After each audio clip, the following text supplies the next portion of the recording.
Salut les goths et bienvenue dans une nouvelle vidéo à la française. Aujourd'hui, je suis pas tout seul, je suis avec Anto Salut Hippo, salut les Goth. et avec Yorick. Salut les gouttes. Et aujourd'hui, on se retrouve pour faire la preview du Dauphiné. La preview, enfin en tout cas, la preview de la fin, puisque le Dauphiné a déjà commencé à l'heure où on enregistre la vidéo. La première étape vient de se terminer et elle sortira du coup après la fin de la deuxième étape. Donc la première étape qui a été remportée par Mats Pedersen. Je sais pas ce que vous avez pensé de l'étape. Vas-y. Ouais, bah, c'était un sprint quoi, hein. Il s'est pas passé grand chose. Il y avait du coup Mathis Lebert et un Q36.5, je sais plus qui c'était. C'est Marc Donovan, Donovan. je crois. Marc Donovan, Ouais. ouais, ça. Qui était dans l'échappée, et puis elle s'est fait reprendre. Et du coup, bah, Mats Pedersen, bien emmené par le Sud-Africain, c'est Daryl Impey. Ryan Gibbons. Ryan Ryan Gibbons. Gibbons, non, Daryl Impey, il a arrêté. Donc voilà, bah, Mats Pedersen, logiquement, c'était le favori, il s'impose. Un peu déçu de Sam Bennett, du coup, bah, on a senti un peu léger. Il était même pas en danseuse quand il sprint, mais il fait quand même deuxième. Et après, des bons Français, Hugo Page troisième, Venturini quatrième, et je crois Russo est neuvième ou dixième. Donc voilà, bon, c'était un sprint, quoi. En tout cas, c'est un sprint, mais c'est la seule étape qui est un peu la plus ennuyante, on va dire, parce qu'après, on va avoir une semaine de fou. J'espère, Ouais. en tout cas. Et puis, bah, comme je l'ai dit au moment où sort la vidéo, il y aura eu la deuxième étape. Et une deuxième étape qui pourrait déjà faire quelques différences, même si c'est pas forcément la plus dure. Mais c'est sûr que ouais, on a un énorme parcours cette année sur le Dauphiné.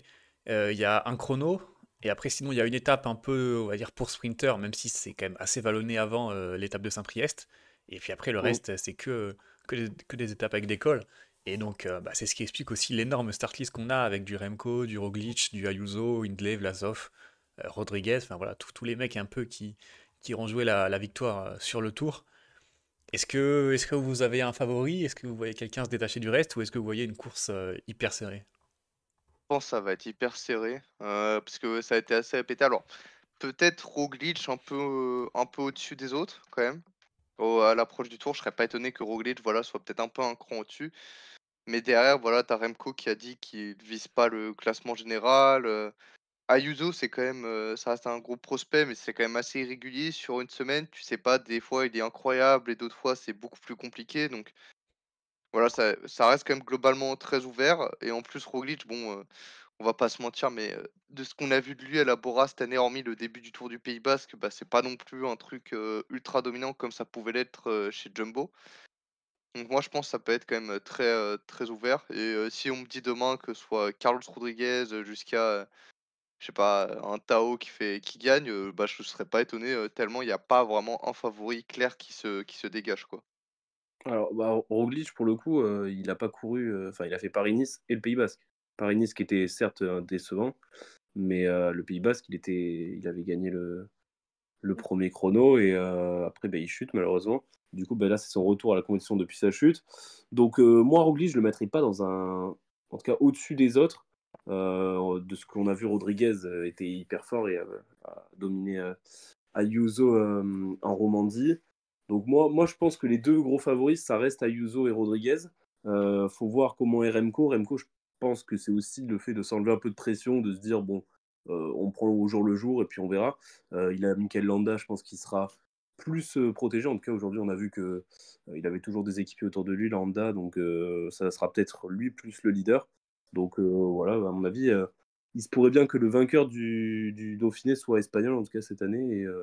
Mais ce qui est ouais, super cool, c'est que bah, en l'absence du coup de Pogacar, Vingegaard, on a une start list hyper ouverte. On n'a pas parlé trop de. Mais il y a Buitrago, ouais, qui était Ouais. immense en début de saison à Paris-Nice, qui a pas eu de chance. Mais voilà, il y a vraiment pas mal de favoris assez cool. Et puis côté français, ça va aussi être un peu le gros test pour David Gaudu et voir un peu bah, ce qu'il va faire sur le Tour de France parce que son début de saison est quand même un peu compliqué. Est-ce qu'il est en train de monter en puissance peut-être? On l'avait vu pas si mal que ça sur le Tour de Romandie. Mais là, pour le coup, c'est vraiment le test final pour Godu parce que si là, il n'est pas au niveau, ça va être compliqué. Et puis même pour FDJ, il y a aussi Grégoire et Madouas qui, pareil, ont fait un début de saison un peu décevant. Donc il va Oh, falloir... Grégoire, ça va quand même, hein. Grégoire, il gagne quand même son étape Ouais, quand même. autour du Pays Ah Basque. oui, Enfin, moi, je trouve ouais, j'ai enfin, oublié ça. son début de saison, franchement, il est réussi. C'est ouais, mais c'est Madouas. Après, le problème, c'est ça avec Madouas, hein. Bah, t'as l'impression qu'il a atteint un plafond chez FDJ, qu'il arrive pas à le passer, qu'il gagne pas assez souvent. Mais du coup, pour revenir, à Godu, moi je pense franchement ça va être intéressant sur la Mercantour. Alors il explose en plein vol, mais, moi de ce que je vois, je trouve quand même qu'il fait une belle course. Alors voilà, forcément ça arrive, à tout le monde de voilà, d'un coup les jambes elles sont plus là, tu exploses, ça arrive. Mais c'est clair que bon, j'avais été quand même très optimiste l'an passé après son Dauphiné raté. Je m'étais dit: «Voilà, bon, on a quand même, 2022 où pareil, il se rate un peu sur l'étape, Rennes et derrière il fait quand même un très beau Tour de France». L'an passé, ça a pas fonctionné, donc l'objectif, c'est pas d'arriver, et de gagner tout de suite pour Gaudu. Enfin, en tout cas, de pas être une jambe au-dessus, parce que généralement, on l'a vu aussi avec O'Connor, ces 2 dernières années, il était une jambe au-dessus, enfin, il était, pas une jambe au-dessus, mais il était quand même très, très, très fort sur, le Dauphiné, et une fois le Tour de France arrivé, c'était quand même, tout de suite plus compliqué. Hmm. Donc, moi, Gaudu, j'espère surtout le voir quand même, bon, allez, on va dire aux alentours du top 10 quand même, et pas, complètement largué, quoi. Après, tu as le contre-exemple Vingegaard qui gagne le Dauphiné l'année dernière et qui gagne le Tour largement. Ouais, mais on peut pas comparer les 2 quoi, tu vois? Hmm. Après, côté les autres cartes françaises, on a quand même Clément Berthet, du coup, qui était incroyable sur la Mercantour, juste battu par Martinez. Donc, j'ai entendu en plus Thomas Voeckler, du coup, sur la première étape, demander au coach d'AG2R bah, est-ce qu'il joue le général et tout. Apparemment, il va jouer le général. Faut voir si Sivakov, bon, je pense qu'il sera équipier d'Ayuso. Puis il y a le petit Antoine Ubi, du coup, qui va courir, je crois, pour la première fois en World Tour en France. Ce sera sûrement un équipier de toute façon. Mais Et voilà, Guillaume Martin, voilà, Guillaume ouais, Martin, ne Guillaume pas Martin, oublier. ouais, qui était quand même pas si mal sur la Mercantour. Il est tombé. Il fait quand même, je crois, 5 ou 6. Donc voilà. Puis après, bah, il y a les Barguil, les Champoussins. Tout ceux-là, à mon avis, ils sont là pour un peu monter en Pour une pression étape, avant ouais. le Tour de France. Je cherchais Ouais, peut-être peut-être une une étape, étape. ouais. Mais en vrai, il va falloir voir si est-ce que, avec toutes ces arrivées au sommet, je crois qu'il y en a 5, il n'y a pas une étape qui laisse quand même un peu pour les baroudeurs ou quoi, ça pourrait être. Et là, là c'est nos Champoussins, nos Barguil et compagnie, ça pourrait être sympa. Ouais, clairement. Et puis aussi du côté de la Visma, on a Matteo Jorgensen et Sepp Kuss, et ça va être intéressant quand même de voir ce qu'ils ont dans le ventre, parce que Vingegaard, c'est pas encore sûr qu'il soit sur le tour, et s'il y est, ce sera sûrement pas à 100%, donc est-ce que ces deux-là pourraient être des leaders de rechange entre guillemets, quoi. Alors Kuss pour Hum, moi, non. Kuss pour moi, non. Parce que Kuss, je pense pas que c'est quelqu'un qui est, l'étoffe d'un leader. Je pense que c'est excellent lieutenant, mais vraiment excellent, c'est ce qui se fait de mieux. Et même s'il gagne sa Vuelta l'an passé, faut pas oublier non plus que derrière, c'est parce que Vingegaard et Roglic lui offrent, quoi. Enfin, si Vingegaard et Oui, Roglic avaient voulu gagner, la Vuelta, ils l'auraient gagné sans trop de problèmes, quoi.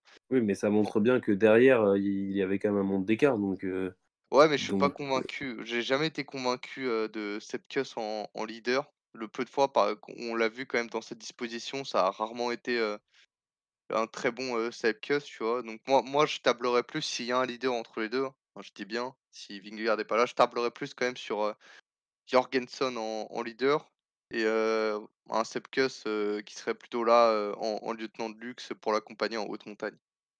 ce qui est étonnant, c'est qu'il a le Dossard 1. Et généralement, le Dossard 1, tu le donnes quand même à ton leader. Donc, bon, on verra bien. Mais même chez Bora, on n'en a pas du tout parlé, mais il y a Roglic, mais derrière, il y a quand même Vlasov et Hindley, quoi. Donc, est-ce que moi, j'ai quand même l'impression que Hindley pourrait être aussi un bon plan B pour Bora, peut-être plus que Vlasov, parce que il a plus prouvé avec son Giro et ça et tout ça, mais faudra voir. De toute Ouais, façon, à l'heure où vous verrez la vidéo, il y aura déjà un premier élément de réponse avec le col de la Loge, qui est quand même pas si simple. Ah non, il est quand même. Ouais, non, il est pas si dur en fait. Ok. ouais. Bah clairement, après, encore une fois, c'est vrai que le critérium, des fois, c'est pas forcément les meilleurs renseignements, mais on pourra quand même faire un petit tri pour les prétendants au podium, notamment de voir justement, comme tu l'as dit, Roglic et Remco qui ont pris un peu de retard à cause de la chute, même si ce sera pas définitif parce qu'ils reviennent tout juste, mais ce serait quand même bien un peu de voir leur niveau à 3 semaines du tour. D'ailleurs, en parlant de tour, n'hésitez pas à aller voir notre série qu'on fait sur chaque équipe, qui va d'ailleurs continuer pendant jusqu'au tour. On fait chaque équipe, on explique l'histoire, on parle de la start list et on dit ce qu'on les voit faire. Il y a Ineos, Bora qui sont sortis, mais aussi des plus petites équipes comme Cofidis ou Total, donc n'hésitez pas à les voir.